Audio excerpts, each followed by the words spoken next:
So for a long time now, liberals and leftists have been pretty clear in their analysis that it doesn't look like Biden can win. He's absolutely plummeting among key demographic groups: Arab Americans, Muslim Americans, Latino Americans, even Black Americans. He's still leading Black Americans, but he's dropped from like 90% to 63% or something ridiculous like that.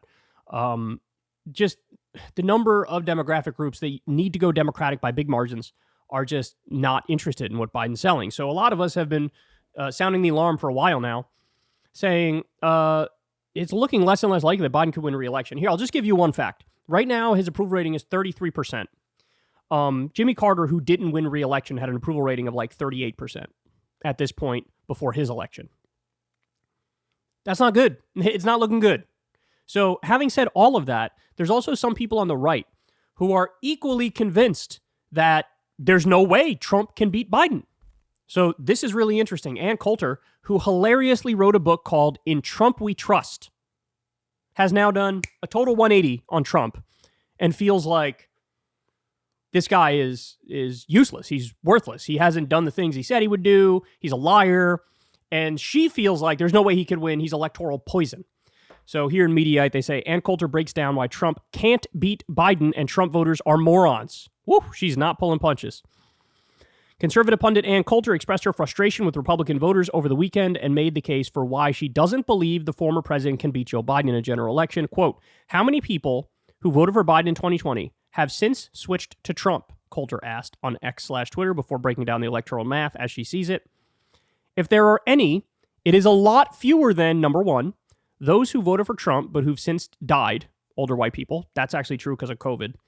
Number two, immigrants who turned 18 in the last 4 years and will vote, minorities. Number three, Republicans who voted for Trump in 2020 but have since changed their minds over his behavior in the Georgia runoffs and the 2022 red wave, etc., losing election after election for the GOP by demanding that Republicans run on the stolen 2020 election.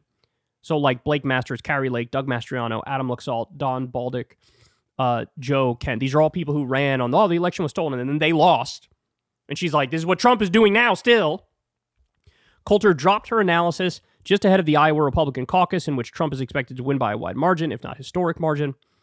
A spoiler alert, he did win by that. It's not really a spoiler, you already know this. The last Des Moines Register poll ahead of the voting showed Trump with 48% support. He ended up winning with 51%, by the way. Coulter followed that thread up a few hours later with another post, writing, Trump voters are morons, continued. New York Times, I prefer Trump because Democrats are trying to find any way they can to jail him, she said. Dems lie about Trump. Therefore, he'd make a great president. There aren't enough drugs in the world that could make me that stupid. The point she's making is Republicans have to be smarter than, oh, Trump pisses off these people I don't like, therefore I'm going to back him. Right? She's like, you guys are idiots because as long as somebody triggers the libs the best, then you're all in for them. And Ann Coulter, to be fair to her, she is a conservative ideologue.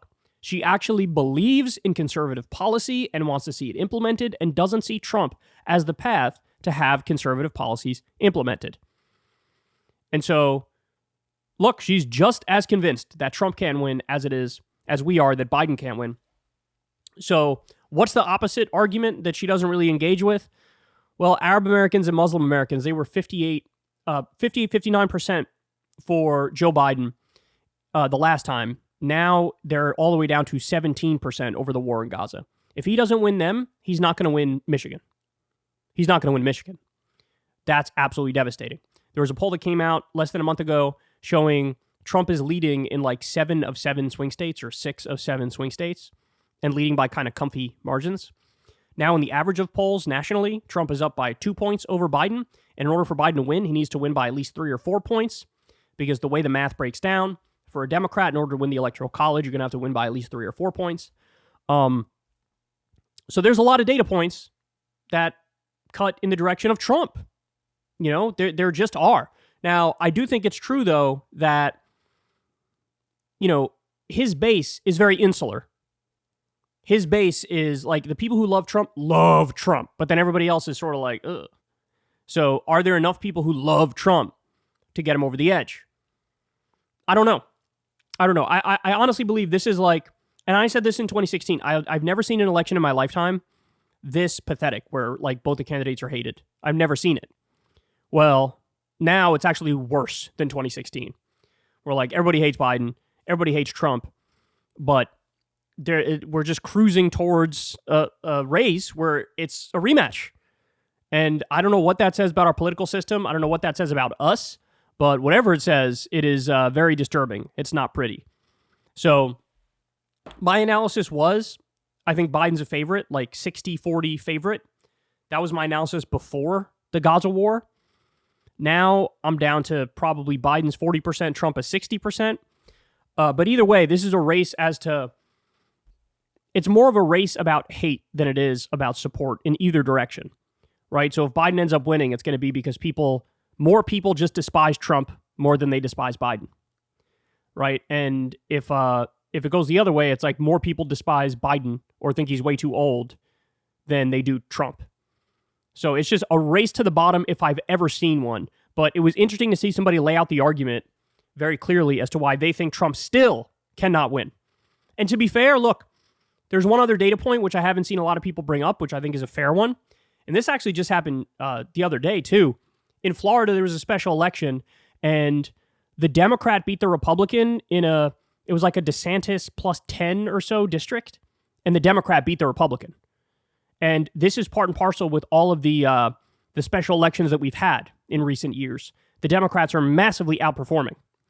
Now, that could be an indication that in 2024, the Democrats will outperform because Trump holds back the Republicans. Or that could be an indication that generic Democrats perform, but Biden still doesn't. There's no connection between Biden and a generic Democrat. A generic Democrat does way better than Biden does. A generic Democrat is beating Trump by like over 10 points in a general election. But to Biden, Trump is up to. So I don't know. We're reading the tea leaves here either way, but I found it very interesting that there's a lot of people who are convinced Biden can't win on the Democratic side, but here's somebody on the Republican side who's like, no, you guys are actually sitting way better than Trump is because he's electoral poison. He hasn't really, led Republicans to a victory literally since 2016. And he's been the head of the Republican Party the entire time. So I don't know. I'm curious what you guys think. Put your comments below. Hey, y'all, do me a favor and like and subscribe. It helps out big time in the algorithm. Click the bell as well for notifications when videos drop. And watch that video on screen right now. You know you want to.